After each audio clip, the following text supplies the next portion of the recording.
बिस्मिल्लाहिर्रहमानिर्रहीम। अस्सलाम वालेकुम। मोहम्मद नदीम अर्ज़ कर रहा हूँ जी। तो उम्मीद है सब ठीक होंगे। सुबहान अकेडमी से मेरा ताल्लुक़ है, कोनी ज़बान सिखाता हूँ। मोहम्मद नदीम मेरा नाम है। अल्लाह ताला आप सबको तंदुरुस्त सेहत दे। एक छोटा सा पैगाम मैसेज आपको फॉरवर्ड करना चाहता हूँ, जो मैं समझता हूँ एक इमानत है। मैं आपको तरफ फॉरवर्ड करना चाहता हूँ। अल्लाह खुश रखे, सलामत रखे आपको। जैसे ही कुरानदाजी शुरू हुई है तो मैंने देख रहा हूँ बहुत सी अकेडमी ओपन हो गई हैं, जो 2 माह 3 माह किसी से पढ़ रहे हैं और उन्होंने अपनी अकेडमी खोल ली है। मैं समझता हूँ कि लोगों का फ्यूचर है, जो लोगों के फ्यूचर के साथ खेल रहे होते हैं, मैं समझता हूँ वो गलत करते हैं। अच्छी अकेडमी भी बहुत ज़्यादा है, जो पढ़ा रहे हैं और लोगों का फ्यूचर बना रहे हैं, वो सदका जारी है उनके लिए, अच्छा काम कर रहे हैं। मैं उन्हें अप्रिशिएट करता हूँ, उन्हें सलाम करता हूँ।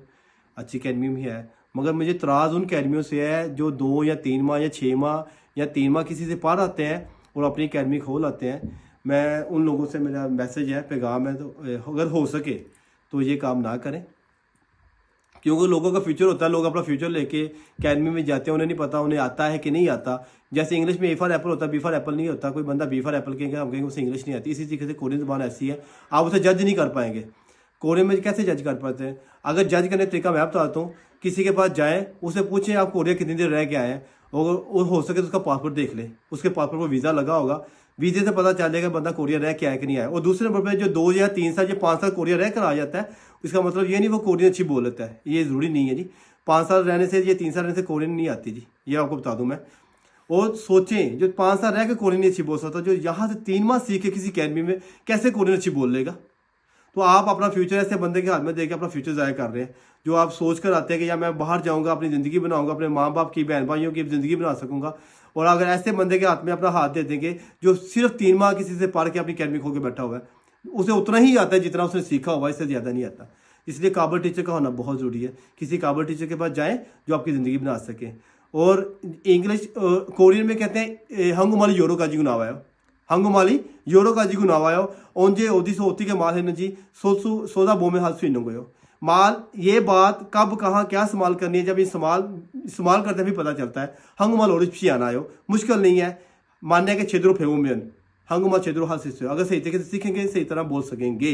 इसलिए टीचर का काबिल होना बहुत ज़रूरी है। एक छोटी सी मिसाल दे रहा हूँ, जैसे ई है, ई का मतलब होता है 2, ई का मतलब होता है दांत, ई का मतलब होता है ये। अब हमें कैसे पता चले अब ई यहाँ इसका क्या मतलब है? ये सेंटेंस बताएगा, इसके आगे वाला अल्फाज और पीछे वाला अल्फाज, सेंटर वाले अल्फाज का मतलब क्या है।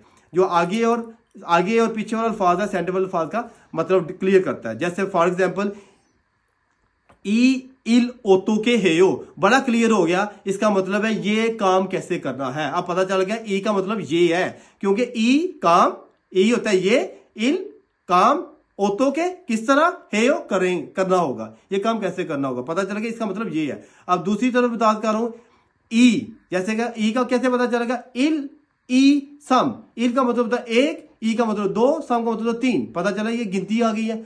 अब उसके बाद आ गया जी छो ई का अफायो, मेरे दांत में दर्द, आप पता चला है छो मैं ई दांत, अफायो दर्द है, पता चला ई का मतलब दांत आ गया इसमें। इसलिए मैं कहता हूँ हंगुमाली योरो का जी गुनावायो, एक दफा आगे कई मतलब है। इसलिए रिक्वेस्ट है आप सबसे, अच्छे काबिल टीचर का सिलेक्ट करें जो आपकी ज़िंदगी बना सके और आपको कामयाब कर सके। एक छोटी सी मिसाल देके बात को ख़त्म करता हूँ।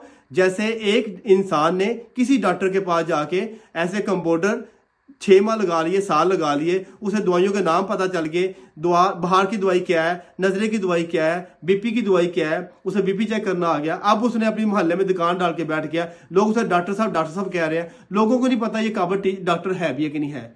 जैसे ही कोई मर्ज, सीरियस मर्ज उसके पास आ गया, वो उसे वही दवाई देगा जो बाहर की दवाई उसे आती है, जो उसने सीखी हुई है। उसे नहीं पता इसके बाहर वाली दवाई नहीं देनी। अब उसका प्रॉपर इलाज कर रहा है कंटिन्यू, उसे फर्क कोई नहीं पा रहा। और कुछ अरसे के बाद वो दोबारा, उसके घर वाले कहते हैं सर फर्क कोई नहीं पा रहा, क्या करें? वो कहते हैं ऐसा करें, इसे सीनियर बड़े हॉस्पिटल ले जाए। जैसे बड़े हॉस्पिटल ले गए, उन्होंने कहा जी आपने आने में देर कर दी, फिर क्या होगा जी? सोचे, वो कहेंगे किससे दवाई लेते रहे हो जी? मोहल्ले का डॉक्टर से दवाई लेते रहे। उन्होंने कहा जो दवाई से दे रहे हैं वो दवाई इसके काबिल है ही नहीं, ये मर्ज कुछ और है, दवाई कुछ और दे रहा है। बात समझ लगी है? आपने अपने बहुत ज्यादा प्यारे की जान दांव पे लगा दी ऐसे बंदे के पास दवाई लेके जो डॉक्टर ही नहीं है। सोचें कि आप ऐसा तो नहीं कर रहे, अपना फ्यूचर ज़ाया कर रहे हैं ऐसे बंदे के पास जाकर। लिहाजा इस चीज़ को समझें। मेरी अकेडमी गुजरावाला में भी है, लाहौर में भी है। गुजरावाला में अल्लाह बख्श कॉलोनी, गुजरावाला अप्रोच रोड, ठीक है जी। लाहौर में न्यू शादबाग, और ये दोनों अकेडमी मेरी हैं। और मेरा टेलीफोन नंबर है जी, मैं ऑनलाइन भी पढ़ाता हूँ अल्हम्दुलिल्लाह। ऑनलाइन जिसने पढ़ना वो भी रब्ता कर सकता है। मेरा टेलीफोन नंबर है 0308 043 7306। फिर रिपीट करता हूँ नंबर जी, 0308 043 7306। जिसने रब्ता करना वो रब्ता कर सके। जिसको मेरी बात बुरी लगी उसके लिए मैं माजरत चाहता हूँ। जिसे मेरी बात अच्छी लगी है वो मेरी बात को आगे मजीद फॉरवर्ड करें, शेयर करें, ताकि किसी की ज़िंदगी बच सके। अल्लाह अपना अपना बहुत ज़्यादा ख्याल रखिएगा, दुआ में याद रखिएगा। फिर इंशाल्लाह मुलाकात करेंगे एक नई वीडियो के साथ। तब तक के लिए मुझे इजाज़त है। अल्लाह हाफिज़। अस्सलाम वालेकुम रहमतुल्लाहि व बरकातहू।